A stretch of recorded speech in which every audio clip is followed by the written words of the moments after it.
mengingatkan kita tentang penyertaan Allah yang sudah berhenti atas kehidupan umat-umatnya. Dari dua ayat pembacaan kita saat ini, saya cukup bilang satu kalimat saja, amin. Karena memang dari apa di luar kepala atau di dalam kepala? Di dalam kepala. Waktu saya kuliah, ada teman, kami dikasih tugas, ini harus dihafal. Berhubung bahannya banyak. Waktu kami masih kuliah, dosen bilang, saya harus dihafal di luar kepala. Kami tidak ada yang berada di kepala, teman-teman satu. Kepala. Oh, kalau begitu belakang maju ke depan, mau dikasih pertanyaan. Lalu dia bawa buku. Pas ditanya, dia bilang, coba jawab itu, lalu dia buku. Saya sudah apa di luar kepala? Iya Pak, di luar kepala masih di buku.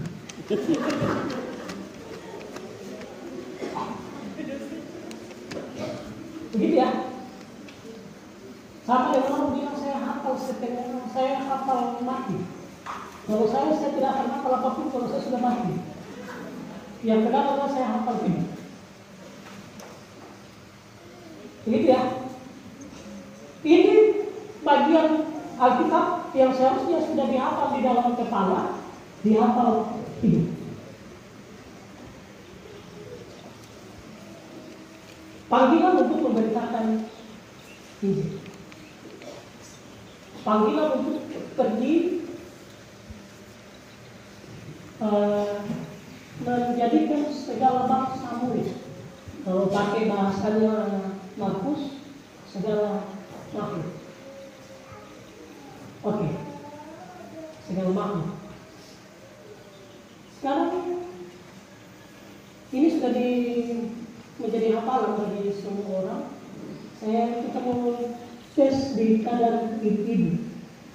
Kira-kira dalam kehidupan ibu ini sudah dipegang dengan baik atau tidak perintah ini?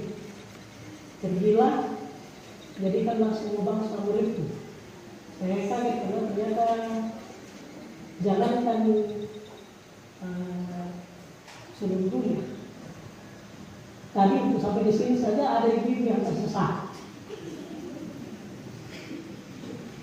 Kalau saya baru ada di kelas sini baru 1 tahun, ya wajar kalau saya tersesat ke sini. Tapi ini ibu-ibu yang memang ada di kelas sini dan tadi tersesat sampai di sini. Barusan. Itu berarti barusan sampai di sini. Bagaimana kita mau memberitakan Injil ke seluruh dunia? Ke Sion saja tersesat. Oke. Tapi paling tidak mari kita katakan begini, ini 3 tugas gereja ibu sudah tahu ya. Oke, 1. Bersekutu dulu. Bersaksi. 2. Bersekutu. 3. Pintar. Lebih pintar dari pendeta ternyata. Saya belum hafal. Nanti ibu kasih tersedia. Oke. Kesaksian. Pemberitaan ini lebih pada kesaksian. Cuma saya pernah bingung kenapa pemberitaan Injil termasuk ayat kelima itu kesaksian atau pelayanan? Yang lain belum tadi. Macam tugas saya sekarang ini kesaksian atau pelayanan? Yang benar kesaksian.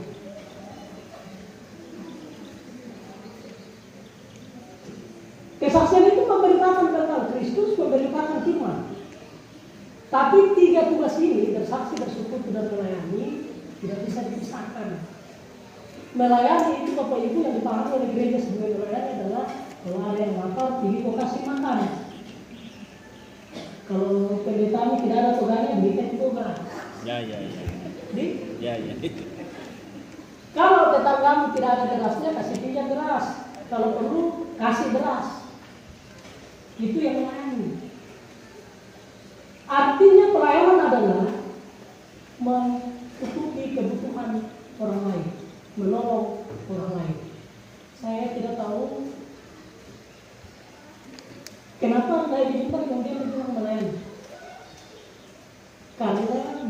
persekutuan orang percaya mendengar firman itu sudah kebutuhan. Karena itu sebenarnya tugas kesaksian untuk berada di mimbar tidak salah juga kalau dibilang pelayanan. Tapi sebenarnya yang paling benar, yang paling tepat adalah kesaksian. Jadi harusnya dengan siapa yang menyaksikan atau siapa yang menyampaikan kebenaran firman Tuhan, bukan siapa yang melayani di gereja. Yang melayani di gereja, kayak poster, itu melayani yang cukupkan kebutuhan kita. Oke, tapi di dalam yang satu ada yang lain. Di mana kita bersekutu, di situ pasti ada pelayanan, di situ pasti ada kesaksian. Kalau orang cuma berkumpul dan tidak ada kesaksian, tidak ada pemberitaan firman di situ, yang terjadi adalah biasanya pertama kapung, tidak lama-lama sekutu. Cuma ada teman pendeta dulu, dia teman perempuan, dan saya bercita-cita karena dengan dia berkhotbah, dia bilang begini, ini masalah bagi ibu-ibu yang sekutu. Karena seringkali ibu-ibu sekutu, cari kutu tapi ke ketiga, kita lihat kutu ketiga. Misalnya mereka ketiga, Indoan. Dia Indoan. Jadi sekutu ya, tapi kematian ini selalu ketiga, dia Indoan.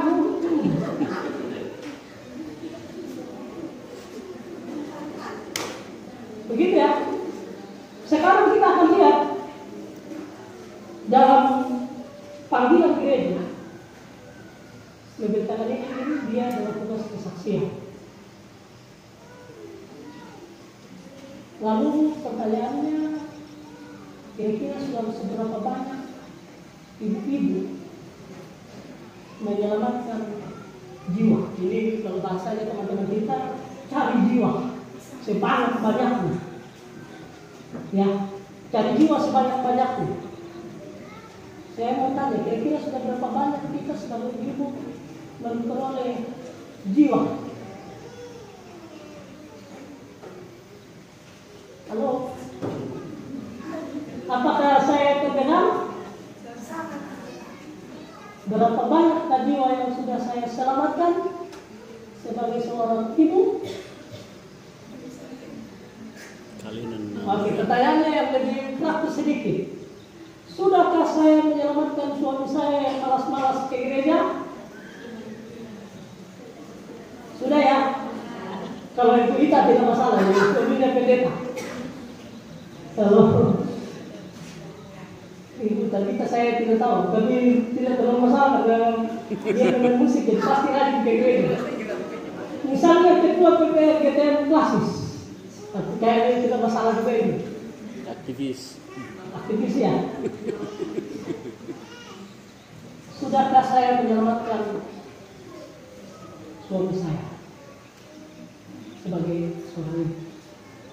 Yang berikut, sudahkah saya menyelamatkan, memberitakan Injil kepada anak-anak saya? Di jemaat kami itu ada seorang bapak dan seorang ibu. Setiap hari Minggu dia bergumul. Anaknya kadang-kadang kalau dia ke sekolah minggu, pas temannya masuk sekolah minggu dia minta pulang.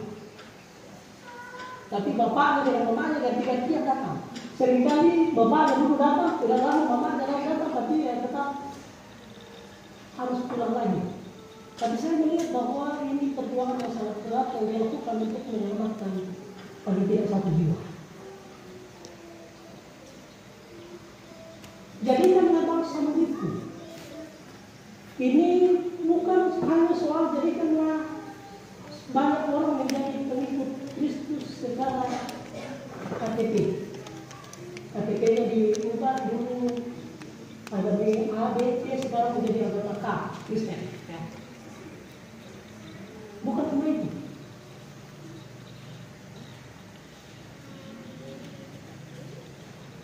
Sekarang kita lihat. Kira-kira adakah KTP saya sudah benar? Ya. Saya ke kampung lalu, saya lihat pohon kopi sudah banyak yang tidak terurus. sawah, tapi kan di kampus kan rame. Kalau dulu panen padi itu orang rebutan. Sekarang diundang juga kadang-kadang tak mau pergi. Entah bagaimana. Kalau saya bilang banyak orang di kampung ini kayak sekarang salah KTP. Salahnya di mana? Ditulis pekerjaan, dia tidak tahu, paling tidak tahu. Salah KTP. Sekarang saya mau tanya ibu-ibu, kira-kira sudahkah kita secara pribadi tidak sama KTP-nya yang status agama? Kalau pekerjaan umumnya mengurusi rumah tangga ya, semua benar. Tapi ada yang sedikit lewat, mengurusi rumah tangga dan urusan rumah tangga yang orang lain. Ada ya? Ada banyak ibu yang begitu. Selain dia mengurus rumah tangganya, URT dan URL.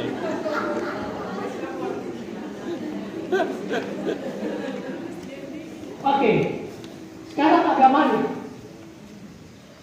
Kira-kira sudahkah KTP kita benar tentang agama? Sebagai seorang ibu, kita menjawabnya sebagai seorang ibu. Di KTP tertulis agama Kristen. Kristen artinya pengikut Kristus. Sudahkah memang kita ini sebagai ibu adalah orang Kristen?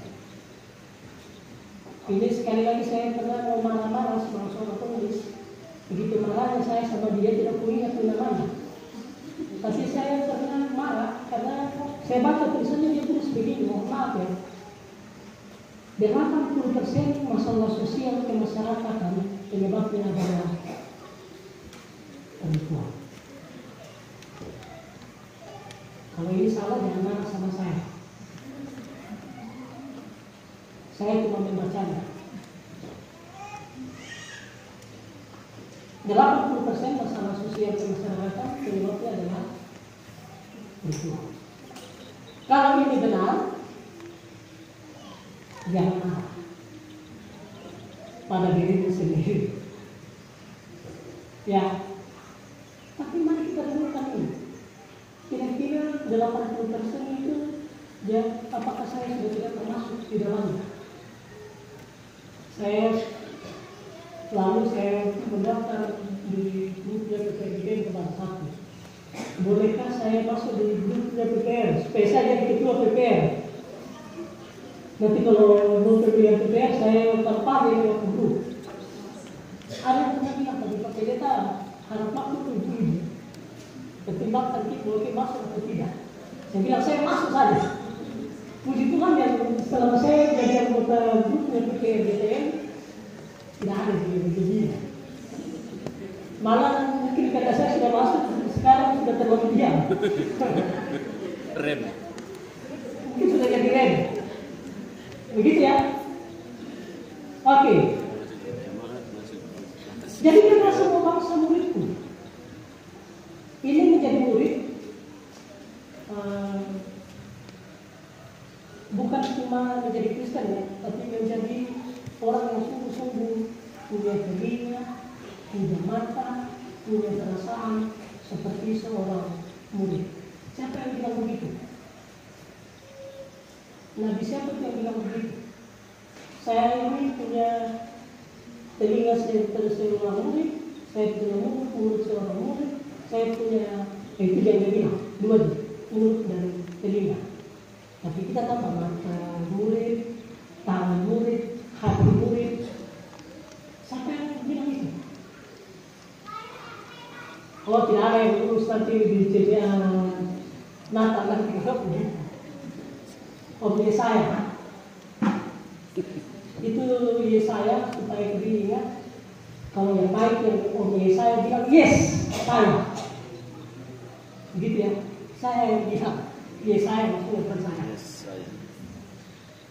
Oke. Kita mau lihat keberhasilan penginjilan ini ditentukan oleh Roh Kudus. Tapi kalau dari pihak manusia mana yang lebih banyak seharusnya menentukan pemilihan berhasil atau tidak, laki-laki atau perempuan? Berarti ibu terbaca bahwa kita perempuan. Ada 3 generasi penderita Injil dalam Alkitab. Nenekmu Lois, Eunike ibumu, dan jadi 3 generasi itu cuma 1 generasi yang laki-laki disebut. Saya mau tanya, sudah berapa banyak PTN di sini yang pernah membaca Kejadian pasal 1 sampai Wahyu pasal terakhir? Tak seorang. Halo, pertanyaannya jelas toh? Sudah berapa banyak anggota PTN yang menyelesaikan membaca Kejadian pasal 1 sampai Wahyu pasal terakhir? It's never. 1 ya, 2. 1, 2. Siapa mau menyusun? Ada mau menyusun? Ada yang sedang dalam proses? 1, 2, 3, 4. Yang di belakang ada yang sedang dalam proses ya? Ini program yang harus dilakukan oleh ibu. Membaca Alkitab. Saya sekarang sudah sampai Markus pasal 4. Minggu lalu selesai lagi Perjanjian Lama, minggu lalu selesai, dan sekarang saya sudah sampai Markus pasal 4 lagi. Ini mungkin ya, bukan mungkin ya, ini untuk yang ke-17 kali. Setiap hari. Alkitab kita kalau dibaca setiap hari kurang lebih sedikit 3 pasal akan selesai dalam 1 tahun. Kalau kurang lebih 3 pasal setiap hari. Kalau baca banyak ya, bisa lagi waktunya.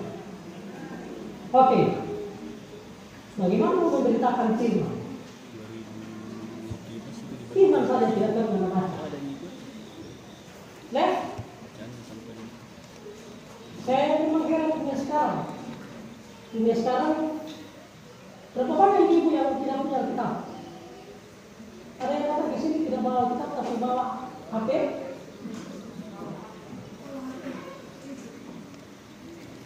Beda dengan Alkitab dan HP. Meskipun di dalam Alkitab, di dalam HP ada Alkitab tapi berbeda. Coba di malam-malam ya namanya manusia ada rasa takut. Nah, bilang, ada di Alkitab ini di dalam HP ini. Pasti beda rasanya kalau tidak maju di kita. Beda itu. Pasti beda rasanya. Masa kita bisa berikan anak HP tak 2 HP tapi tidak pernah memberikan Alkitab 1 saja. 105.000. Berapa banyak ini yang berapa orang anak tidak punya Alkitab? Bertobat dari begini. Kerajaan Allah sudah dekat. Lebih bagus dia memberikan Alkitab dulu. Itu harga Alkitab 1/10 kira-kira HP 1. Masa bisa memberikan HP 1 banyak? Nah, Alkitab cuma harganya 1/10 HP. Masa tidak bisa berikan? Apalagi sekarang biasanya kalau saya ada 2-5-6 hari ke depan sudah sampai. Bisa beli di tempat. Tanya saja Om, mau ambil Alkitab? Oke. Tanya jawaban. Saya ini biasa kalau berlomba harus buka waktu. Jadi harap waktu sedikit. Hari ini kita dalam PTN, saya sebenarnya sudah siap pemotong yang panjang sekali. Tapi saya punya dikirim surat ke pendeta, ada surat dari Sinode. Saya lihat memang cuma 2,5 jam ini selesai. Oke, kita merayakan hari kekebalan ini. Jadi ini ada 3 hal yang biasanya dirayakan secara serentak di dunia ini. Perjamuan kudus ini selalu dinamakan dengan hari kekebalan ini. Kemudian ada lagi satu hari doa sedunia. Ini biasanya kita di Indonesia, gereja-gereja PGI, ada satu anggota yang sendiri liturginya. Jadi waktu sedunia tahun ini kita akan bergereja menggunakan liturgi GKST. Oke, hari kebenaran Injil.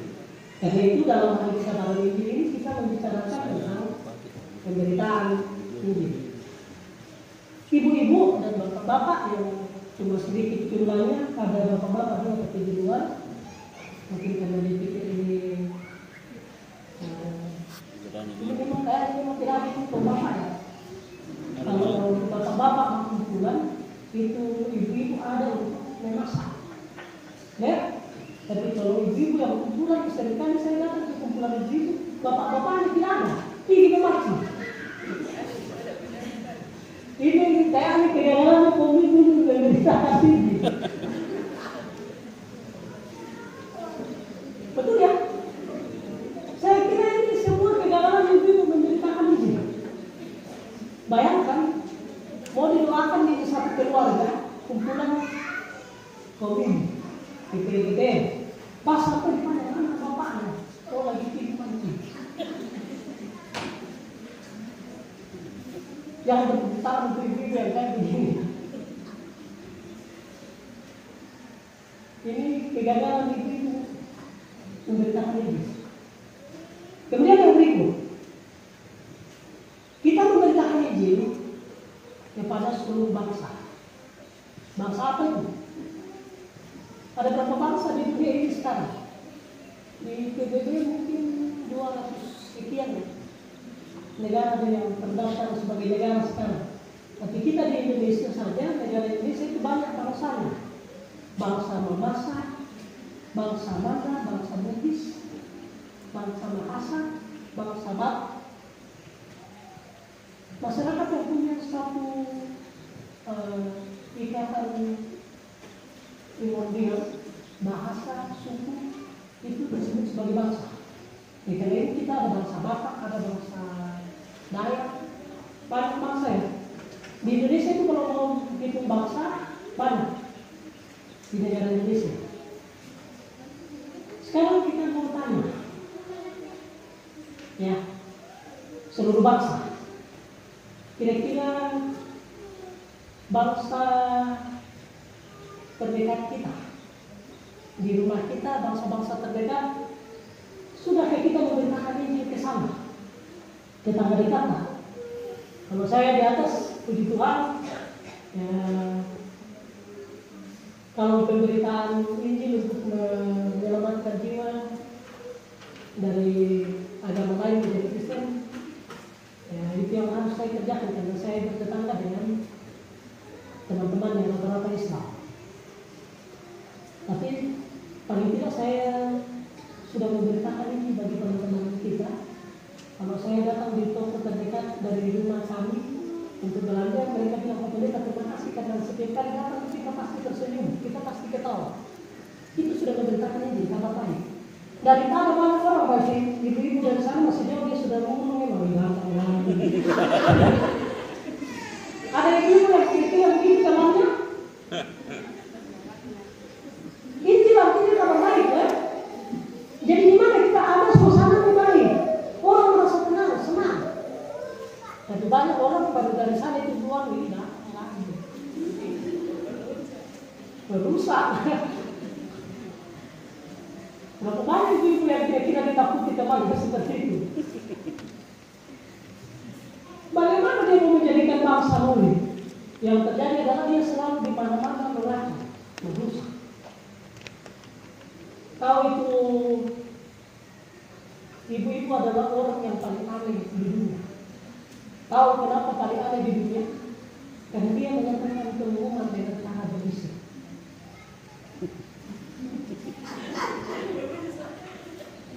Tahu? Misalnya ya, sekarang saya berbisik. Ini masalah. Cuma orang tua yang tahu ya. Jangan dibilang sama orang lain. Saya beritahu, soalnya satu kampus sudah tahu. Saya tidak tahu mana yang pergi ke lapor, yang berbisik atau yang berbisik. Bagaimana mau memberitakan Injil? Hidup kita repot dengan mengurus cari tahu kesalahan dan kelemahan kekurangan orang lain.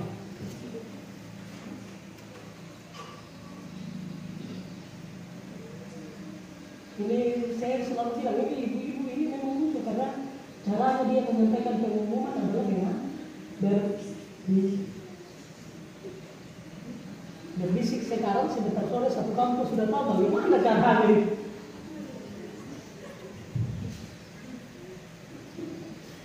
Oke.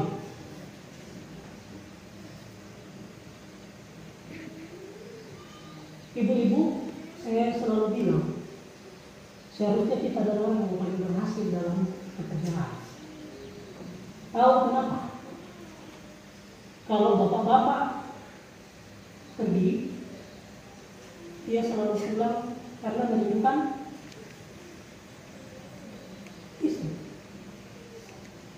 Bohong itu bapak-bapak kalau udah bilang rindu sama anakku. Ada juga dia rindunya, tapi pasti lebih besar ke mamanya. Saya tidak tahu kalau mama yang keluar, apakah dia pulang karena merindukan suatu Tuhan. Anak.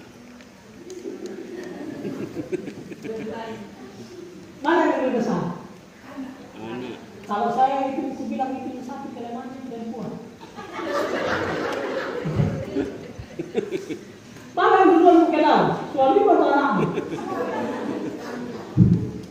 Setialah kepada pasanganmu sejak masa muda. Itu anakmu, dia anak pasangan hidupmu setelah kamu tua. Itu apalagi kalau lewat pasaran dulu, bayangkan dari masa muda kita sudah saling kenal.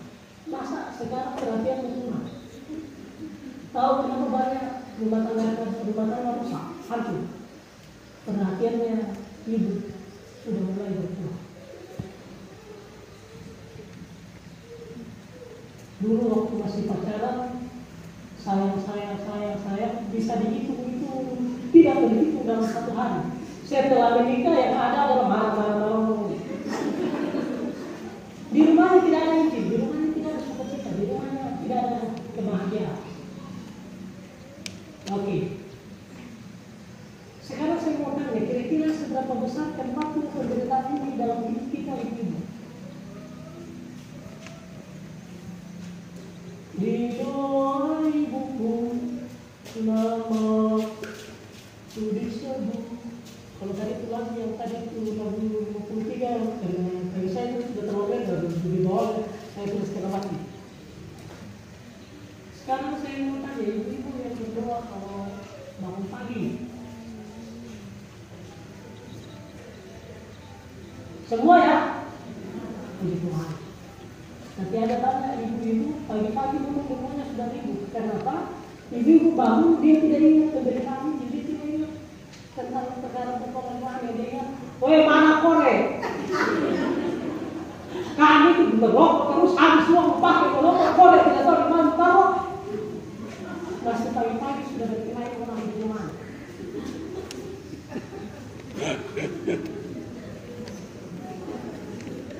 Betul? Jangan dibilang betul kan?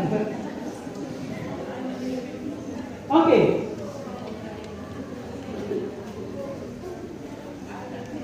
Berapa banyak ibu-ibu yang tidak bermasalah soal korek tiap pagi dengan suaminya? Oh tidak ada ya? Puji Tuhan untuk gas. Pakai baik. Lebih besar bos. Mana tabung? Hah? Mana tabung? Oke. Hilang tabung. Sekarang kita pindah ke bagian yang berikut. Ada teman saya korek sekarang tahu ya. ceritakan Injil. Di mana pun ada ibu-ibu itu menceritakan Injil. Cara hidupnya baik, pergaulannya aman, tenang, tidak menggosip-gosip. Meskipun tidak sampai ke seluruh bangsa, ada memang gitu. Tapi paling tidak masyarakat di mana dia ada, dia adalah ibu-ibu yang menceritakan Injil. Kalau temannya sebentar habis bisik dia datang. Teman, kurang-kurang bisa. Ya, kurang-kurang itu bisa. Boleh diribut. Dan bagi saya suka orang yang ribut tapi ribut.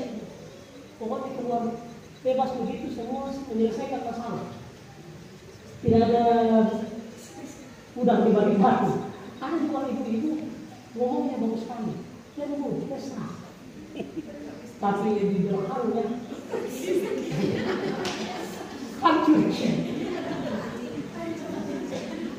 Mana ibu-ibu begitu? Kalau di depan tak cerita Pak Pendeta gagal sekali.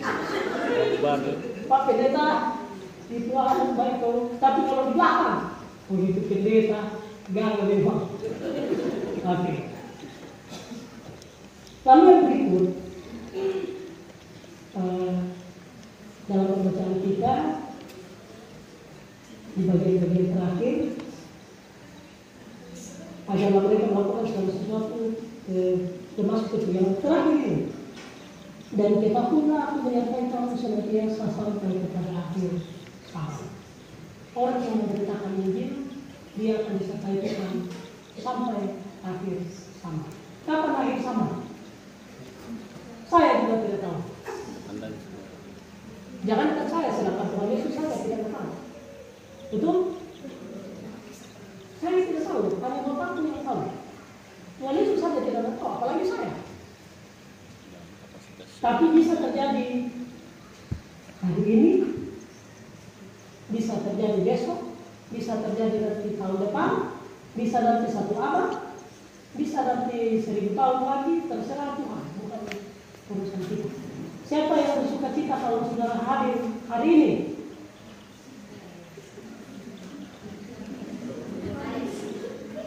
Seandainya kiamat sekarang, siapa yang kira-kira senang? Aku masih lagi baik hidup di dunia ini mengerjakan perkara-perkara. Seandainya kiamat hari ini, siapa yang senang? Masih kecil lah.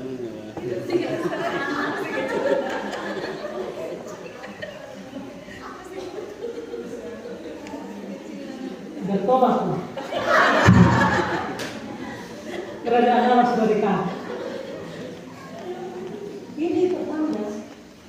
Harusnya hal yang paling kita rindukan dalam hidup ini adalah Kristus datang. Kristus datang. Harusnya ini yang paling kita rindukan sebagai orang Kristen. Kristus datang. Ada masalah?